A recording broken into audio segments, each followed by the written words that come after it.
আজকের সংক্ষিপ্ত বিশ্ব। 1447 হিজরির পবিত্র মাস রমজান শুরুর দিন ঘোষণা করেছে সৌদি আরব। বুধবার দেশটিতে প্রথম রোজা রাখবেন ধর্মপ্রাণ মুসলিমরা। রমজানকে স্বাগত জানাতে মক্কা ও মদিনা শহরকে ব্যাপক আলোকসজ্জায় সাজানো হয়েছে।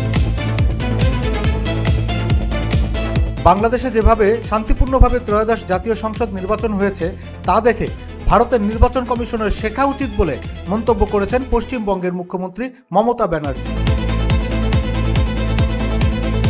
সুইজারল্যান্ডের জেনেভায় ইরান ও যুক্তরাষ্ট্রের মধ্যে দ্বিতীয় দফার পরোক্ষ পারমাণবিক আলোচনা শেষে কড়া বার্তা দিয়েছেন মার্কিন ভাইস প্রেসিডেন্ট। তিনি বলেছেন, ইরান এখনও প্রেসিডেন্ট ট্রাম্পের নির্ধারিত রেড লাইন মানতে রাজি হয়নি।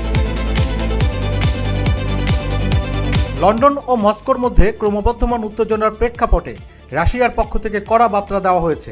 ব্রিটিশ পারমাণবিক সুরক্ষা ব্যবস্থা ইউরোপকে বাড়তি কোনো নিরাপত্তা দিতে পারবে না বলে সাফ জানিয়ে দিয়েছে যুক্তরাজ্যে নিযুক্ত রুশ রাষ্ট্রদূত।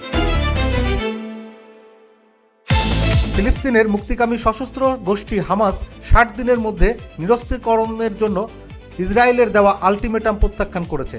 60 দিনের মধ্যে হামাস অস্ত্রত্যাগ না করলে গাজায় আবারও ইসরায়েল গণহত্যামূলক যুদ্ধ শুরু করতে পারে।